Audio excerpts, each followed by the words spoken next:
গতকালকে আমার একজনে জিজ্ঞেস করছিল ওই উপদেশটা লাইসেন্স পেল কীভাবে। এখানে দেখেন আমি সেই সময় আইনটা আপনার পড়ে শুনাইতে পারি নাই, এখন আমি এই আইনের একটু অংশ পড়ে শুনাই, হয়তো আপনাদের সবাই ক্লিয়ার হবে, একটু মনোযোগ দিয়ে শোনেন।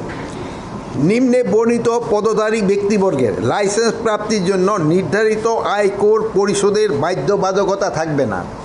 এরা হলো স্পিকার, ডেপুটি স্পিকার, মন্ত্রী, প্রতিমন্ত্রী, উপমন্ত্রী, সমপর্যায়ে সম্পন্ন ব্যক্তিবর্গ, সংসদ সদস্য, সিটি কর্পোরেশন মেয়র অবলিক ক শ্রেণী পৌরসভার মেয়র, জেলা পরিষদের প্রশাসক, উপজেলা পরিষদের চেয়ারম্যান, বিচারপতিবৃন্দ, সরকারি গেজেটে বিজ্ঞপ্তি সনদপ্রাপ্ত মুক্তিযোদ্ধা, জাতীয় বেতন স্কেলে ষষ্ঠ ও তদূর্ধ্ব গ্রেডভুক্ত কর্মরত অবসরপ্রাপ্ত সরকারি কর্মকর্তা, সামরিক বাহিনীতে কমিশনপ্রাপ্ত প্রথম শ্রেণী কর্মরত অবসরপ্রাপ্ত কর্মকর্তা, চলমান জাতীয় দলের শুটার যথাযথ কর্তৃপক্ষ কর্তৃক প্রত্যায়িত হবে। তারপরে শিল্প, সাহিত্য, সাংস্কৃতিক, ক্রিয়া, বিজ্ঞান, গবেষণা ইত্যাদি ক্ষেত্রে জাতীয় পর্যায়ে অবদানের স্বীকৃতিপ্রাপ্ত বা স্বরাষ্ট্র মন্ত্রণালয় কর্তৃক অনুমোদিত কোনো বিশিষ্ট ব্যক্তি।